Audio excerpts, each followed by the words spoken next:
नमस्कार, स्वर्णिका रेसिपी मराठी या चॅनलवर तुम्हा सर्वांचे खूप सारे स्वागत। आज आपण बकऱ्याचा भेजा करणार आहोत आणि बऱ्याच जणांना असं म्हणणं असते की मशाळ लागतो किंवा गिळगिळ लागतो, तर तुम्ही या पद्धतीने करून पहा। अजिबात तुम्हाला मशाळ किंवा गिळगिळ लागणार नाही, खूपच चविष्ट बनतो। याला मी अगोदर हळद आणि मीठ लावून रात्रीच ठेवलं होतं फ्रीजरमध्ये।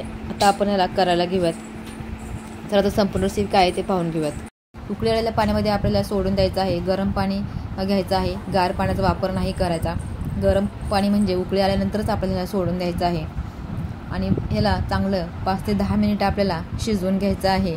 तसं ते नॉर्मली लगेच शिजतं गरम पाण्यामध्ये सोडल्यामुळे, तरी पण आपल्याला त्याला 5 ते 10 मिनिटं चांगलं शिजवून घ्यायचं आहे। आणि ह्याला झाकण नाही घालायचं, नाहीतर काय होतं, जसं ज्याप्रमाणे दूध उतू येतं त्याप्रमाणे हे उतू येतं, त्याच्यामुळे झाकण न घालताच आपल्याला शिजवून घ्यायचं आहे। चांगलं असं फुगेपर्यंत आपल्याला शिजवून घ्यायचं आहे। पहा किती मस्त फुगलेला आहे, पहा असं छान असा फुगून वरती आला पाहिजे याचा गोळा, इतपत आपल्याला त्याला शिजवून घ्यायचं आहे। असं शिजवून घेतल्यामुळे चव जी आहे याची अधिक वाढते, नाहीतर मग ते छान लागत नाही। आता आपण ह्याला सुरुवात करूया, चला।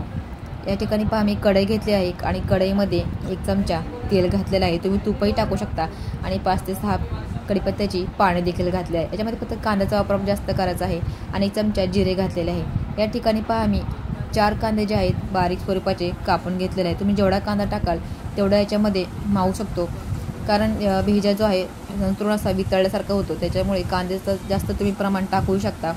अगदी काही कांद्याची चटणी लागत नाही, छान लागतं।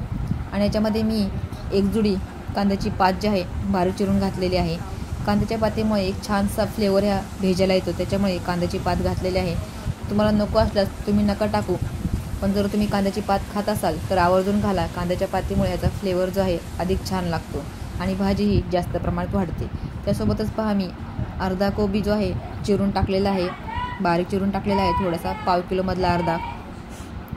आणि दोन्ही भाज्या आपल्याला अशा चांगल्या परतून घ्यायच्या आहेत। तुमच्या अजून कोणत्या आवडीच्या भाज्या असतील तर तुम्ही याच्यामध्ये ॲड करू शकता। भाजीचं काही बंधन नाही आहे, तुम्ही कोणत्याही भाज्या याच्यामध्ये ॲड करू शकता, ज्या तुम्हाला आवडतात त्या तुम्ही टाकू शकता। आणि चांगलं असं आपल्याला मिक्स करून घ्यायचं आहे। याच्यामध्ये पहा 1 चमचा मी 1 चमचा काळा मसाला आणि 1 चमचा लाल मिरची पावडर टाकलेली आहे।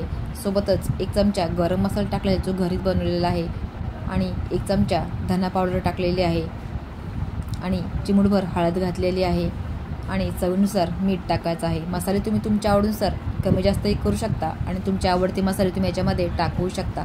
आणि मसाल्यांसोबत ह्या भाज्या ज्या आपल्याला चांगल्या परतून घ्यायच्या आहेत, कारण ह्या भाज्या ज्या आहेत सगळ्या पाणी सोडणाऱ्या आहेत, त्याच्यामुळे आपल्याला चांगल्या अशा परतून घ्यायच्या आहेत तेलामध्येच। सोबतच 1 टोमॅटो टाकलेला आहे बारीक चिरून, तर तोही आपल्याला या भाज्यांसोबत असा परतून घ्यायचा आहे, कारण टोमॅटोचं पाणी सुटतं, त्याच्यामुळे हे चांगलं मोठ्या गॅसवरती चांगलं परतून घ्यायचं आहे। आणि पहा हा एक भेजा आहे, पहा भेजा दिसायला पहा किती छोटा दिसत आहे, पण या भाजीमध्ये टाकल्यानंतर तो मिक्सअप होऊन जातो, सर्व भाजींना हा भेजा जो आहे लागून जातो। कारण भेजा जो आहे असा वितळतो, एक वितळत्या स्वरूपाचा असतो, त्याच्यामुळे तो सर्व भाजींना त्याचा फ्लेवर जो आहे येतो आणि भाज्या ज्या आहे अधिक छान लागतात। याच्यामध्ये तुम्ही म्हटल्याप्रमाणे अजून तुमच्या आवडीचे जिन्नसही घालू शकता आणि हे चांगलं असं परतून घ्यायचं आहे मोठ्या गॅसवरती। आणि जिथे तुम्हाला वाटत असेल की काही गाठी वगैरे झाल्या आहेत तर त्या अशा फोडून घ्यायच्या आहेत।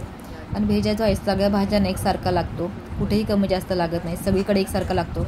आणि चांगला असं मोठ्या गॅसवरच आपल्याला परतून घ्यायचं आहे, कारण आपण भेजा जो आहे चांगला शिजवून घेतलेला आहे, त्याच्यामुळे तो कच्चा राहण्याचा अजिबात हेच नाही आहे, विषयच नाही आहे।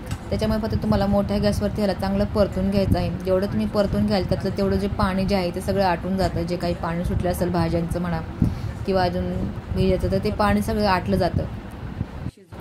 तुम्ही कशा स्वरूपाचा भेजा करताय हे मला कमेंट बॉक्समध्ये नक्की कळवा, मी त्या स्वरूपाचा एकदा करून पाहिल। पण तुम्ही ह्या पद्धतीने करून पहा, खूप छान लागतो हा भेजा आणि अजिबात मशाळ वगैरे लागत नाही आणि संपूर्ण परिवाराला पुरेल इतपत आपली भाजी तयार होते। पहा या ठिकाणी कोथिंबीर घालण्याचा व्हिडिओ जो आहे माझ्याकडून स्किप झालेला आहे, त्याच्यामुळे या ठिकाणी मी कोथिंबीर टाकलेली दिसत नाही आहे, पण मी भाजीमध्ये घातलेली आहे, पण तो व्हिडिओ माझ्याकडून स्किप झाला। या पद्धतीने तुम्ही एकदा नक्की करून पहा, तुमच्या घरातील सर्वांनाच आवडेल। पहा आता वाफ वगैरे काही द्यायची नाही आपल्याला, फक्त परतवत राहायचं आहे। पहा किती सुंदर झालेली आहे। तुम्हाला रेसिपी आवडल्यास आपल्या चॅनलला लाईक, शेअर आणि सबस्क्राईब देखील करा आणि या पद्धतीने एकदा नक्की करून पहा, किती मस्त दिसत आहे पहा भाजी। रेसिपी आवडल्यास आपल्या चॅनलला लाईक, शेअर आणि सबस्क्राईब करा। चला तर भेटूया पुढच्या एक नवीन व्हिडिओ, तोपर्यंत खात राहा, स्वस्त राहा आणि मस्त राहा। थँक्यू, धन्यवाद।